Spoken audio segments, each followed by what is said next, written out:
जम्मू के उधमपुर में इस शांत वातावरण के बीच मन में दबाए लोगों की उम्मीदें एक मौसम ने तोड़ कर रख दी है। ये जो तस्वीरों में पुल आपको नजर आ रहा है, ये पुल आशा का पुल, उम्मीद का पुल, लेकिन अभी तक पुल बना ही नहीं था कि स्थानीय लोगों के सपने छलनी हो गए। दरअसल काफी लंबे समय से लोगों की मांग थी कि नरसू से ये पुल बने और सिवाना तक जुड़े। लोगों के पास आने के लिए कोई साधन नहीं था। जो बच्चे स्कूल आते थे उनके लिए कोई साधन नहीं था, इसलिए कई प्रयासों के बाद पुल का काम शुरू हुआ, लेकिन काम रुक गया। ये जिस जगह पे हम खड़े हैं, ये नरसू पंचायत नरसू का वार्ड नंबर 1 है और ये ब्रिज जो है सिवना को कनेक्ट कर रहा था। सिवना का वार्ड नंबर शायद 7 है ये। तो काफी पुरानी लोगों की डिमांड थी कि आने जाने वाले लोगों के पास कोई साधन नहीं था। स्कूल में जो बच्चे आते थे उनके लिए कोई साधन नहीं था। तो काफी कोशिशों के बाद ये पुल का काम स्टार्ट हुआ। तो किसी कारणवश हम ये नहीं कह सकते कि किसी के लापरवाही के कारण हुआ है, क्योंकि बरसात स्टार्ट हुई और उस दिन बड़ी जोर की हवा चली।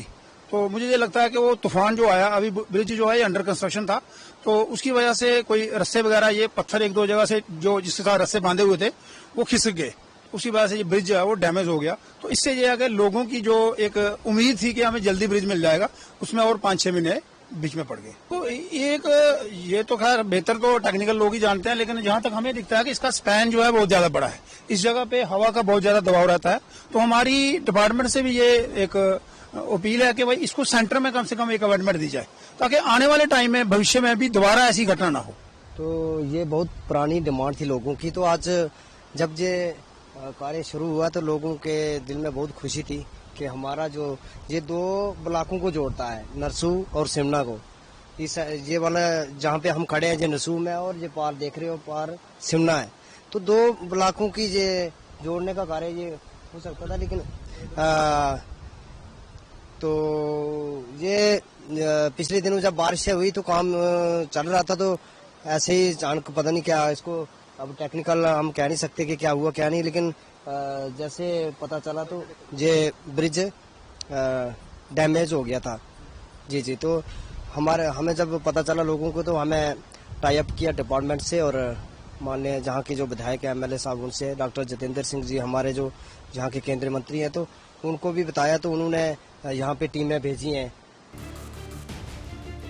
इस मामले में एडिशनल जिला विकास आयुक्त राजेंद्र सिंह ने कहा है कि निर्माणाधीन पुल का काम चल रहा था, बस लॉन्चिंग होनी थी, लेकिन उससे पहले ही पुल टूट गया, जिस पर जांच कमेटी गठित की गई है। मैडम ने कॉग्निजेंस लिया और उसमें एक इंक्वायरी कमेटी कॉन्स्टिट्यूट की थी, जिसमें डिस्ट्रिक्ट एडमिनिस्ट्रेशन की तरफ से ADDC हेडेड बाय ADDC था और साथ में उससे एक्शन PMJSY और AW इरिगेशन डिपार्टमेंट की तरफ से ये कमेटी कॉन्स्टिट्यूट हुई थी। ये कमेटी मैंने ही हेड की थी। हम मौके पे गए थे, हमने वहां पर लोकल से भी इंक्वायरी किया था और कंसर्न डिपार्टमेंट भी, उनसे भी पूरी इंक्वायरी की थी। अब इंक्वायरी करके ये चीज पता लगता है कि थोड़ा बहुत लैप्सेस तो हुए हैं, डिपार्टमेंट की तरफ से भी हैं।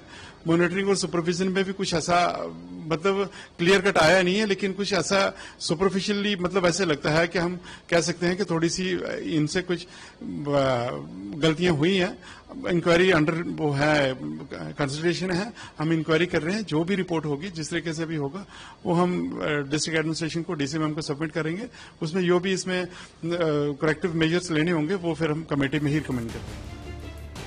वहीं एडिशनल जिला विकास आयुक्त ने यह भी बताया कि जांच कमेटी की रिपोर्ट में सामने आया है कि कुछ खामियां रही हैं और कुछ गलतियों के कारण निर्माणाधीन पुल टूटा, जिसे लेकर अभी जांच जारी है।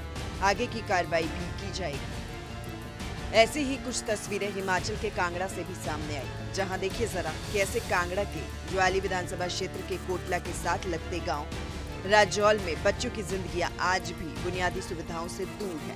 देखिए कैसे कोटला स्कूल में शिक्षा ग्रहण करने वाले इन बच्चों को हर रोज स्कूल पहुंचने के लिए जान हथेली पर रखकर उफनते दरिया को पार करना पड़ता है। मजबूरी में ग्रामीण बच्चों को अपनी पीठ पर उठाकर दरिया पार करवाते हैं। स्थानीय लोगों का कहना है ये समस्या कोई नई नहीं है, लेकिन हर साल बरसात में हालात बद से बदतर हो जाते हैं।